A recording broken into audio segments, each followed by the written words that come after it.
ఒకవైపు పశ్చిమాసియా మనం చూస్తున్నాం. వెస్టర్న్ ఏషియా బగ్గుమంటోంది. ఇరాను, ఇజ్రాయెల్ ఇది మనం ఒక 10-15 రోజులుగా చూస్తూనే ఉన్నాం. అయితే ఇక్కడ పార్లమెంట్లో పశ్చిమాసియా రగడ. ఇక్కడ చూడండి మహానుభావులు ఎవరెవరో కొంతమంది ఇక్కడ ధర్నా చేస్తున్నారు. చిత్రంలో ప్రముఖంగా రాహుల్ గాంధీ గారు, అలాగే ప్రియాంక వాద్రా గారు కూడా ఉన్నారు. కల్లోలంపై చర్చకు విపక్షం పట్టు, ఆ దేశాల్లోని భారతీయుల భద్రతకు ప్రాధాన్యం. జైశంకర్ గారి స్టేట్మెంట్. స్పీకర్ అవిశ్వాసంపై మొదలు కాని చర్చ, సిఈసి పైన అలాంటి చర్యకు ప్రతిపక్షాలు సమాయత్తం. వీళ్ళు కల్లోలంపై చర్చ అంటే పక్కన ఉన్న బంగ్లాదేశ్లో మన వాళ్ళని ఓచుకోతకు వస్తున్నా, లేదంటే బర్మాలో ఉంటున్న చొరబాటుదారులు ఎక్కువైపోతున్నా, పాకిస్తాన్లో వచ్చి వాళ్ళు ఓచకోతకు వస్తున్న మన వాళ్ళని అప్పుడే చర్చగా పట్టుబట్టలేదు, అప్పుడే మౌనము లేదు. అప్పుడున్న ఆయా దేశాల్లో ఉన్న భారతీయుల మీద లేని ప్రేమ ఇక్కడ పశ్చిమాసియా దేశాల మీద ఉండే భారతీయుల మీద ప్రేమ పుట్టుకొస్తోంది. ఎందుకంటే పశ్చిమాసియా దేశాల్లో భారతీయులే కానీ వేరే వాళ్ళు ఉన్నారు కాబట్టి అంత సవత్తలి ప్రేమ ఏమో అని అనిపిస్తోంది. ఇక్కడ మనం ఒకసారి చూద్దాం. స్పీకర్ అవిశ్వాసంపై మొదలు కాని చర్చ. ఎందుకంటే స్పీకర్ కూడా మాకు సమయం ఇవ్వట్లేదు కాబట్టి ఆయన మీద అవిశ్వాస తీర్మానం పెట్టారు వీళ్ళందరూ కూడా, ఇండియా కూటమి వాళ్ళు. ఆయా దేశాల్లోని భారతీయుల భద్రతకు ప్రాధాన్యమైన జైశంకర్ విదేశాంగ శాఖ మంత్రి చెప్పారు. ఆల్రెడీ స్పెషల్ ఫ్లైట్లో కూడా తీసుకొస్తున్నారు.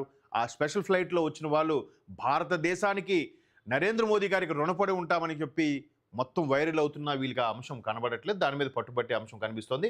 ఢిల్లీలో సోమవారం ఆందోళన నిర్వహిస్తున్న కాంగ్రెస్ అగ్రనేత రాహుల్ గాంధీ, ఎంపీలు ప్రియాంక వాద్రా, కేసీ వేణుగోపాల్ తదితరులు ఇక్కడ ఉన్నారు. అంటే పార్లమెంట్ మలివిడత బడ్జెట్ సమావేశాలు సోమవారం గరంగరంగా మొదలయ్యాయి. పశ్చిమాసియాకు సంబంధించి, అలాగే స్పీకర్ ఓం బిర్లా గారిపై అవిశ్వాస తీర్మానం, దీనికి సంబంధించి మొత్తం మీద వీళ్ళు పట్టుబడుతున్నారు. వీళ్ళకి కావాల్సింది ఏంటంటే ప్రజల సమస్యపై కాదు, ఇప్పుడు ఇరాన్ సమస్యపై పోరాడాలి, అలాగే స్పీకర్ మీద పోరాడాలి. స్పీకర్ అది ప్రజల సమస్య కాదు, పశ్చిమాసియాకు సంబంధించి అది భారతీయ ప్రజలకు సంబంధించింది కాదు. అక్కడ ఇరుక్కుపోయిన వారికి ఆల్రెడీ తీసుకొస్తున్నారు, పునరావాసం కల్పిస్తున్నారు, వాళ్ళకి స్పెషల్ ఫ్లైట్లో తీసుకొస్తున్నారు. వీళ్ళ బాధ ఏంటంటే అక్కడ ఉన్న వాళ్ళందరూ తీసుకొచ్చేయాలి ఇక్కడికి. ఇటు బంగ్లాదేశ్ వాళ్ళు మొత్తం తీసుకొచ్చేయాలి, అక్కడ ఉన్న అందరూ మొత్తం తీసుకొచ్చి ఇక్కడ పెట్టేయాలి. ఎందుకంటే ఆ ఓట్లని కావాలిగా. పైపెచ్చు సిఈసి పైన అలాంటి చర్యకు ప్రతిపక్షాలు సమాయత్ చీఫ్ ఎలక్షన్ కమిషన్ మీద. ఎందుకంటే ఒక పక్క మన దీదీ గారు చెలరైపోతున్నారుగా, చనిపోయిన వారు మీరు లిస్ట్ ఇచ్చారో వాళ్ళందరినీ బతికి చూపిస్తారని. ఏమో ఆ పేర్లతో ఇక్కడ తీసుకొచ్చారేమో బంగ్లాదేశ్ నుంచి. చనిపోయిన ఇక్కడ లిస్టులో ఉంటే అదే పేరున్నో లేదా ఆ పేరు ఏదైనా అనవసరం మనకి, వాడే వీడని చెప్పి సృష్టించవచ్చుగా. శతకోటి దరిద్రాలకి అనంతకోటి ఉపాయాలు అన్నట్టుగా వీళ్ళు క్రియేట్ చేసే ప్రయత్నంలో భాగంగా ఇవన్నీ చేస్తున్నారు. మొత్తం మీద పార్లమెంట్ మలివిడత సమావేశాలు ఘాటుగా గరంగరంగా ఆ సెగ మనకి తెలుగు రాష్ట్రాలు కూడా తాకే అంత గరంగరంగా ఉంది. ప్రస్తుతానికి ఇది సవ్యంగా నడుస్తాయి లేదా అనేది కూడా ఒక సందేహంతో కూడిన సమావేశాలుగా ఉన్నాయి. చూద్దాం మరి ఏం జరుగుతుందో. ఇకపోతే ఇప్పుడైతే ఇరాన్ పశ్చిమాసియాకు సంబంధించి వార్త